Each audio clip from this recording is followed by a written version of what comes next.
Hi everyone and welcome back to the Bods. If you haven't already, don't forget to subscribe to our channel.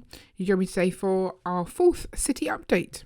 It's been a little while since we did a city update, and I will quickly give you an overview of what we saw last time we did a city update. So last time we bought some new tables and moved a couple of other tables around, so we had like an underground level for our city, but that had left 2 big holes in the city and we had essentially lost space because everything was now under the city, so we couldn't use it, and we had those holes that we couldn't fill in because Ikea had a bit of a stock problem. So after waiting what seemed like ages for the UK stores to reopen after lockdown 3, I headed to Ikea. I picked up the table size that we need because they've discontinued that table size in the new Lindmons, which is the Lagkapten. They no longer do the larger sizes, the 150 by 75 tables, as far as I can tell. So we wanted to make sure we got the last ones that were in stock when those stores reopened. I left Ian in charge of getting all the tables built and in place. And then over the last couple of months, we've just been slowly building more and more sets on live streams. We live stream on Sunday evenings now, if you want to come and join us at 8:30 UK time.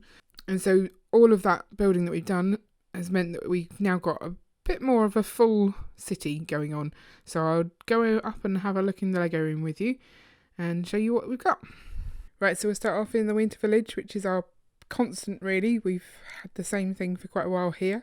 That will change eventually. We'll go up a level, as I've mentioned before. And I'll just pan around the room first so you can sort of get an idea of how much fuller it's looking and how much more laid out we are. Quite a lot of progress in here. So the first thing that's really sort of helped to shape the city is Ian's been laying down all the train track. We'd put quite a lot of stuff in first, but you really do need to know where the trains are going to go so you can not compromise your railway. So we've got a loop that goes behind these modulars here and round these tables. And it will continue underneath the Winter Village once that moves up. And then we'll have that loop that the Winter Village is on up a level. We've also got the loop round the second standing hole that we currently use for our Disney train. And then if you look down here, we've also got our subway line in amongst all the debris going right underneath the tables. You can't quite see it. I'll see if I can get a better view from this level. Yeah, and in fact there's a train under there. That's the Emerald Express? Midnight Express? One of those. Emerald Night. It's the Emerald Night. So, as we come in, this is going to be our park area. We've got the Ewok Village and the treehouse in there. Ian's working on some sort of park landscaping. Our daughter's been playing with a sort of pondy sort of sea area, and in fact she's been experimenting with the inside of a castle, apparently this is. So yeah, every time we come up to the Lego room she tags along and plays, which is nice. So that's going to be one of the modular areas over there. It's taking some decent shape. I think it's looking quite full. I don't really know where we're going to put the rest of our sets. Fairground is very much as it was before, with the addition of a few sets.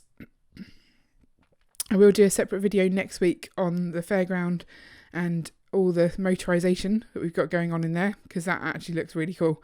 So come back for that one. So our recent build of the Pirates of Barracuda Bay is just at the far end there. I think that's going to be some sort of pub on the seafront, so I'm told. So this is where we've made, I think, the most progress. And that is on this road down here. Still needs some tidying up, as you can see. But we've got cars and everything. So all the modulars have been sort of placed now. We might still tweak them. Couple of bits still to put on. You can see some bits on the top of the fire engine there need to go on. We've had to cut all of the base plates to make this fit on the modulars, so that wasn't fun for me. I couldn't bring myself to do it. Ian did that. It took me a while to agree to it, but that's necessary really to minimise the amount of overhang we got on this edge and get them in nicely. Spring Lantern Festival down here. This table here where we used to stream is our sort of Ninjago and Chinatown area. So we haven't built the Ninjago city sets yet, but we will get to those. But these are the Chinese New Year sets that I've made so far in here. Not really sure what's going in that space there. That's just a graveyard at the moment for some sets that need moving about. We've still got the other graveyard at the far end on the C area of any sets that still don't have a home. And then down in that corner is the coral reef as well. So it's looking pretty good. So I thought I'd give you a quick close-up of Ian's coral reef, because I talk about it so much, but I very rarely show it because it's kind of his project, but it's looking amazing. It still needs a little bit of filling out, I think probably down over this side, but I really like it. That's a new archway that he's put in quite recently. I really like how that's looking. And the shipwreck always looks good. That's the Silent Mary. He's also got a fun scene here where the shark is pulling the boat sort of under. Not kind of the size of fish you really want to be catching, I feel. So yeah, here's all the other sets just hanging out. Nice view of our Ferris wheel there. And there's Barracuda Bay in all its glory. We're not sure really too much whether that's going to stay there because we've just placed that, but it's not a bad angle. I mean, it's not the angle you're meant to look at it from. You probably should be looking this way, but it provides sort of a good way to transition from that table down to this one. And then have another quick look up the modular road. That's looking really nice. And in fact, I hadn't noticed, but Ian sort of put the Chinese New Year temple right at the end. Makes quite a good scene, actually. He's done some good work. He's kind of taken over a little bit, but that's fine. We'll let him off. And there's the fairground as well. While I'm up here, I always like to give you a quick overview of how it's looking in the backlog of sets. So here's the backlog cupboard. And actually, it's not looking great, is it? Well, depends on your point of view. But it's very full still. So Ian has moved as many sets as he could find under the table into the cupboard.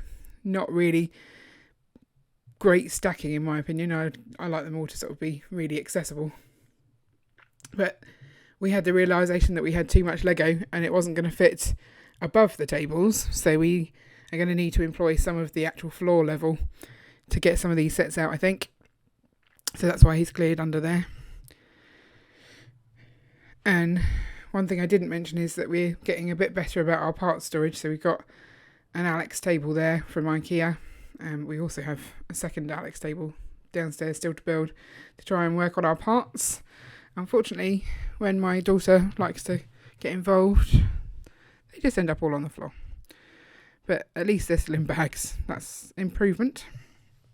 Right, I'll head down to the second Lego room now because it's spread and show you our streaming setup. Okay, so welcome to Bods Streaming HQ. I've just decided that's what we're calling it. So we needed to move out of the Lego room for streaming because we need the space for the Lego sets to go on the tables, and also because during the summer it's boiling up there in the loft. So this is downstairs, means we don't have to go up and down past our kids late at night. We don't want to wake them up, so that's helpful. So this room was full to bursting with sort of junk. There's still some junk over in the corner waiting for me to sort of sell that on Facebook.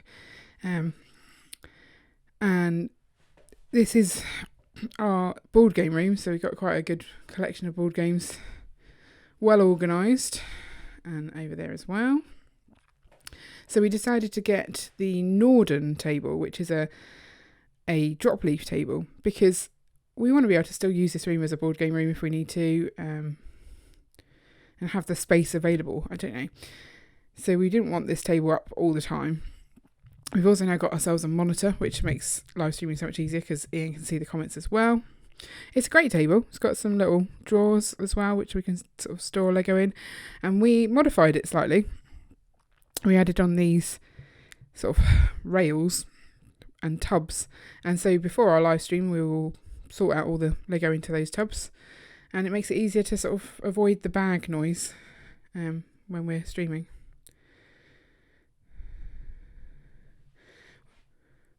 We are certainly seeing a lot of Lego appear in this room, so that's a bit of a backlog going on there because Ian can't be bothered to take his big Ecto one upstairs, and that is ready for me to film that bag there. It's a sneak peek at a future brick haul. And yeah, it's kind of spreading out all the paraphernalia, but I think it's really quite a nice space. I step back, the only thing it's sort of really lacking is a decent background to shoot videos against, so I'm going to work on that soon. At the moment I'm just using a whiteboard lent against the monitor, which seems to be working, so maybe that will be my solution going forward. So that's our latest city tour all done and dusted. I'm trying to make them a little bit snappier and quicker so that you get a good overview, but you don't have to listen to me waffle for too long.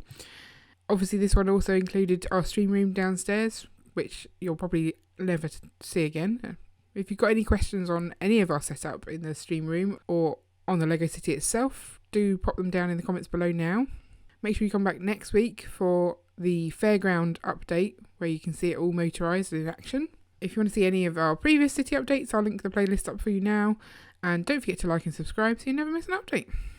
See you later.